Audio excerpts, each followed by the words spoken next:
आप देख रहे हैं न्यूज इंडिया, आपके साथ मैं हूं चारुल शर्मा। रुक करेंगे उत्तराखंड की खबरों का। सबसे पहले बात करेंगे केदारनाथ धाम की, जिसके आपदा के 10 साल पूरे होने पर मुख्यमंत्री पुष्कर सिंह धामी ने यहां पर पूजा अर्चना की।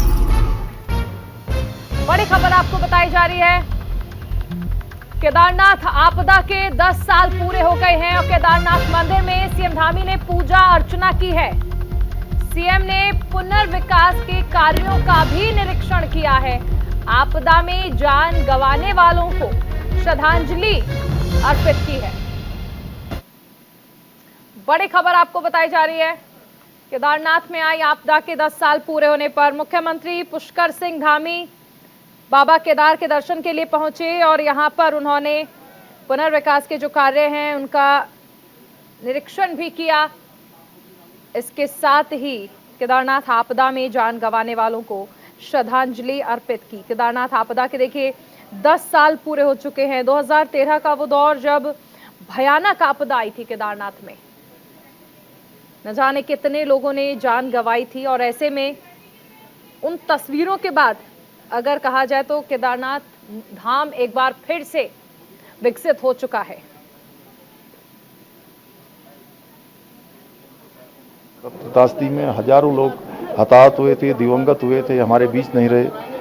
मैं उन सभी को श्रद्धांजलि अर्पित करता हूं और भगवान उनको अपने श्री चरणों में स्थान दे, उनके पारिवारिक जनों को हर प्रकार से उनको एक शक्ति दे कि वो अपने जीवन में अपने उसमें आगे बढ़ें। और साथ ही साथ मैं आदरणीय प्रधानमंत्री मोदी जी का भी धन्यवाद करना चाहता हूं कि उन्होंने इस पूरे परिसर को एक नया स्वरूप देने का काम किया है, भव्य केदार और दिव्य केदार बनाया है।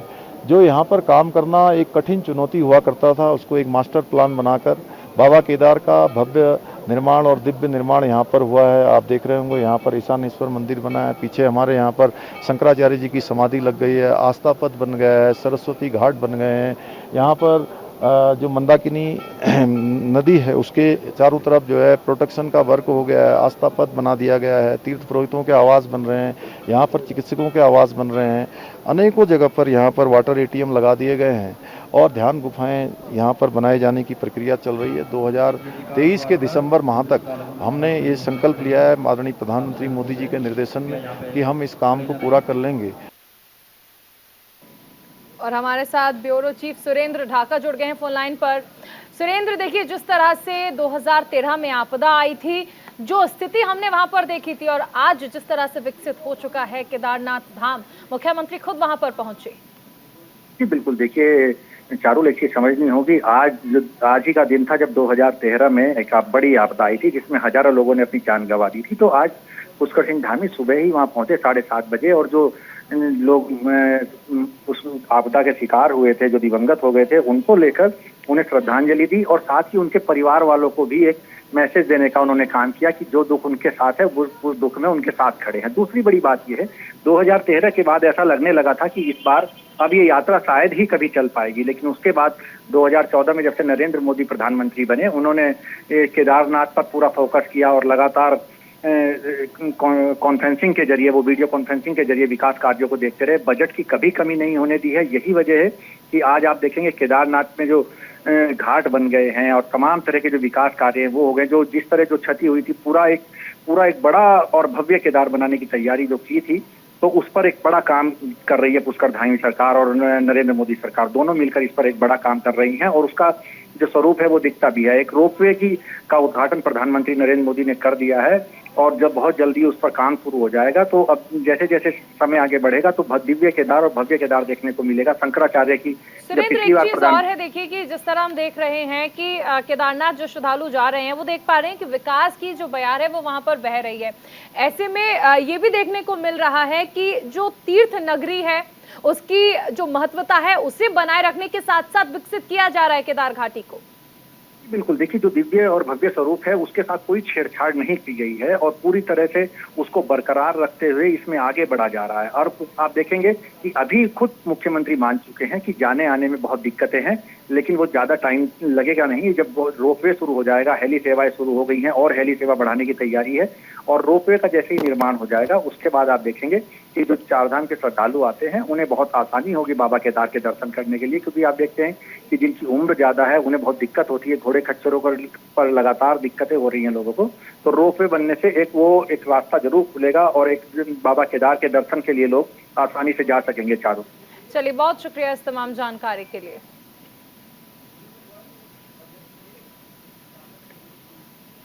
2013 की आपदा के बाद श्री केदारनाथ धाम में काफी संख्या में पुनर्निर्माण के कार्य हुए हैं। पीएम मोदी के नेतृत्व में यहां पर मास्टर प्लान के तहत कई तरह के काम पूरे किए जा चुके हैं, जबकि कई योजनाएं इस साल पूरी कर दी जाएंगी। केदारनाथ धाम के लिए फेज 1 के तहत कुल 5 योजनाओं पर काम पूरे किए जा चुके हैं। इनमें केदारनाथ मंदिर के सामने चबूतरे का चौड़ीकरण और सेंटर प्लाजा को स्टेट बनाया गया है। इसके अलावा इस बार की 21 मुख्य योजनाओं पर भी निर्माण कार्य चल रहे हैं, जिनमें अस्पताल, यात्रियों के लिए वाटर एटीएम सहित अन्य सुविधाएं भी शामिल हैं।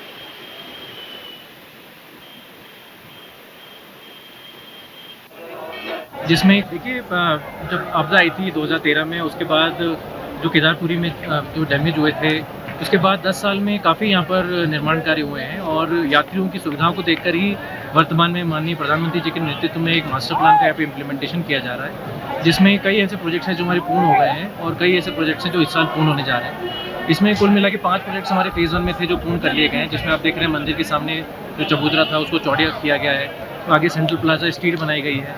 इसके अतिरिक्त जो इस बार जो मेन 21 प्रोजेक्ट्स है उसमें काफ़ी निर्माण कार्य चल रहे हैं, जिसमें हॉस्पिटल है, यात्रियों के लिए वाटर एटीएम और अन्य फर्स्ट एड फैसिलिटेशन सेंटर्स हैं, पुलिस स्टेशंस हैं, गेस्ट हाउसेज हैं। इसके अतिरिक्त पूरा एक क्यू मैनेजमेंट सिस्टम है कि यात्रियों को कैसे लाइन में आएंगे और कैसे जाएंगे। रेन शेल्टर्स का निर्माण किया जा रहा है, साथ ही यहाँ पर एक सीवर ट्रीटमेंट प्लांट का भी निर्माण किया जा रहा है। तो ये सारे निर्माण कार्य काफ़ी एडवांस स्टेज में अब आ गए हैं और इस साल सारे पूर्ण हो जाएंगे हमारे। और अभी देहरादून से एक बड़ी खबर आपको बता दें। देहरादून से महापंचायत को लेकर बड़ी खबर आ रही है। 18 जून को होने वाले मुस्लिम संगठन की महापंचायत फिलहाल टल गई है। सीएम धामी और एसएसपी से मिले मुस्लिम संगठन के पदाधिकारी।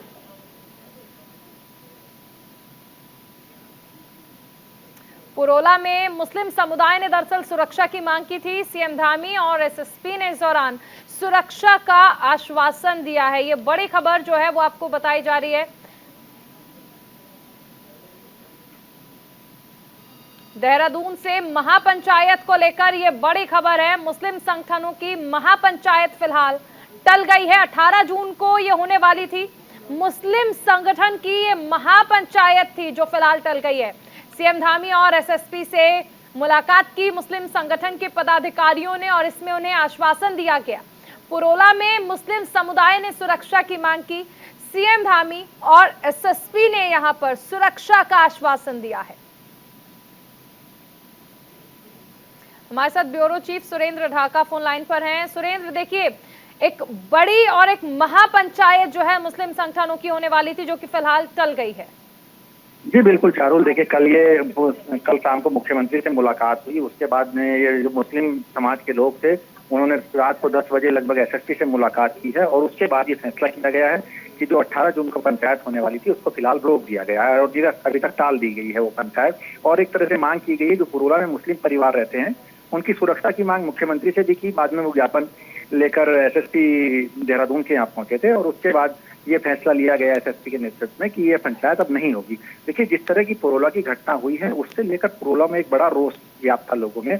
कल पूरी तरह पुरोला को छावनी बनाकर रखा गया। पूरे उत्तरकाशी जिले को जगह जगह रोड पर बैरिकेड लगाए गए थे कि कोई जाने ना पाए।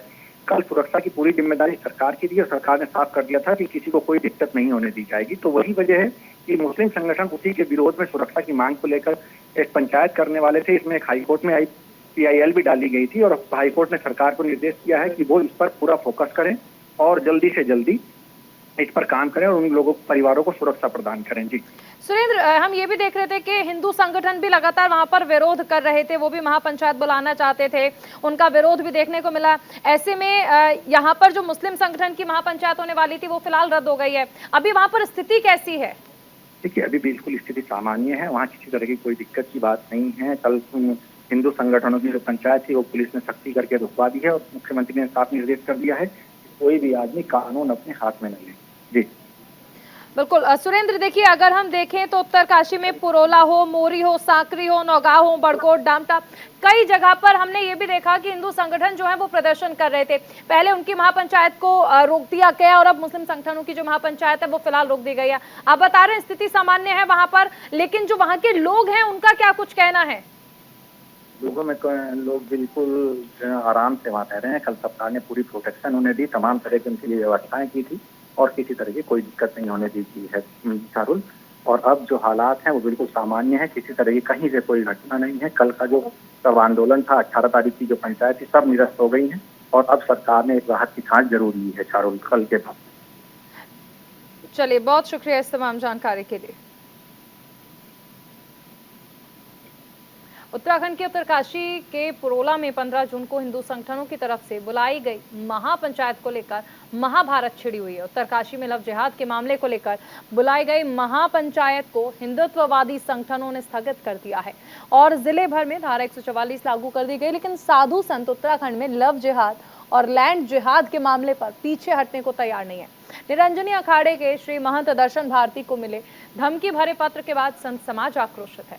अखिल भारतीय अखाड़ा परिषद के अध्यक्ष और निरंजनी अखाड़े के सचिव महंत रविंद्रपुरी ने सरकार से मांग की है कि धमकी देने वालों पर सख्त कार्रवाई हो और कहा कि अगर दर्शन भारती पर किसी भी प्रकार का हमला होता है तो संत समाज चुप नहीं बैठेगा। उत्तराखंड में जो देवभूमि के नाम से जाना जाता है और जहाँ पे हमारे साधु संतों की जो भूमि है, वहां पे आकर के अगर कोई बाहर के व्यक्ति जो है हमारे जो निरंजनी अखाड़े के श्री महंत है उनको धमकी देता है, इससे और दुर्भाग्य और क्या हो सकता है। सरकार से मेरी यही अपील है कि जिस व्यक्ति ने भी धमकी दी है उसको तुरंत जो है उसके ऊपर सख्त से सख्त कार्रवाई हो। ये कहना है कि अगर उनके ऊपर कोई खतरा होता है, कोई हमला होता है या जो 5 करोड़ सुनने में आया इस धमकी दी गई है तो हम कोई कद्दू नहीं काटेंगे यहाँ पे, अच्छी बात नहीं है। जितना भी साधु समाज है, संत समाज है, सब उनके साथ है, पूरा निरंजनी अखाड़ा उनके साथ है, पूरे संत समाज जितने भी संत है हम सब महाराज श्री के साथ में है। उधर रुड़की के नगर निगम सभागार में बीजेपी महाजन संपर्क अभियान चला रही है, जिसके अंतर्गत वरिष्ठ कार्यकर्ता सम्मेलन कार्यक्रम का आयोजन हुआ, जिसमें पूर्व सीएम रमेश पोखरियाल निशंक मुख्य अतिथि के तौर पर पहुंचे। मुख्य अतिथि के रूप में पहुंचे सांसद रमेश पोखरियाल निशंक ने दीप प्रज्वलित कर कार्यक्रम का शुभारंभ किया। इस दौरान कार्यक्रम में बीजेपी के वरिष्ठ कार्यकर्ताओं को पटका पहनाकर सम्मानित किया गया। इस दौरान सांसद निशंक ने लव जिहाद पर बड़ा बयान दिया। उन्होंने कहा कि सरकार लव और लैंड जिहाद पर पूरी तरह से सख्त है, चाहे लव जिहाद हो या फिर लैंड जिहाद हो, वो गलत है, वो गलत है और सरकार को हमारी सरकार बिल्कुल भी इसे बर्दाश्त नहीं करेगी। इसलिए जो गलत है उसके खिलाफ ये अभियान चलाया जाए। विपक्षियों के सरकार को घेरने पर उन्होंने कहा कि विपक्ष इस मुद्दे पर राजनीति कर रहा है। आज यहाँ पर जो भारतीय जनता पार्टी के वरिष्ठ कार्यकर्ताओं का सम्मेलन हुआ, बहुत ही ऐतिहासिक सम्मेलन हुआ। बहुत लंबे समय से जो भारतीय जनता पार्टी में काम कर रहे हैं, ऐसे वरिष्ठतम लोगों का सम्मान था यहाँ पर। मोदी जी के कार्यकाल के जो 9 वर्ष हैं ये न केवल ऐतिहासिक हैं बल्कि हिंदुस्तान के इतिहास में ये स्वर्णिम अक्षरों में वर्णित होने वाले 9 वर्ष हैं। ये विकास की जो यात्रा है, इस विकास की यात्रा में हमारे जो वरिष्ठ कार्यकर्ता हैं उनके साथ आज संवाद भी था, उनका अभिनंदन भी था, स्वागत भी था और इसलिए मैं सभी जितने भी कार्यकर्ता हैं उनका मैं अभिनंदन कर रहा हूं।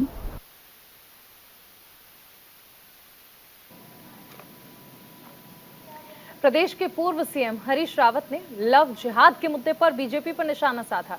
हरीश रावत ने कहा कि लव जिहाद और लैंड जिहाद बीजेपी की फैक्ट्री में बने शब्द हैं। कांग्रेस इन शब्दों से परिचित नहीं है। जब से बीजेपी ने सत्ता संभाली है तभी से मामले सामने आ रहे हैं। बीजेपी समाज को बांटने के लिए अलग अलग तरीके इस्तेमाल करती है। कांग्रेस का संबंध केवल कुपोषण, महंगाई, बेरोजगारी और महिलाओं पर हो रहे अत्याचार के खिलाफ आवाज उठाने से है। कांग्रेस किसान और मजदूरों के लिए हमेशा से लड़ती आई है। लव और लैंड जिहाद बीजेपी को ही मुबारक।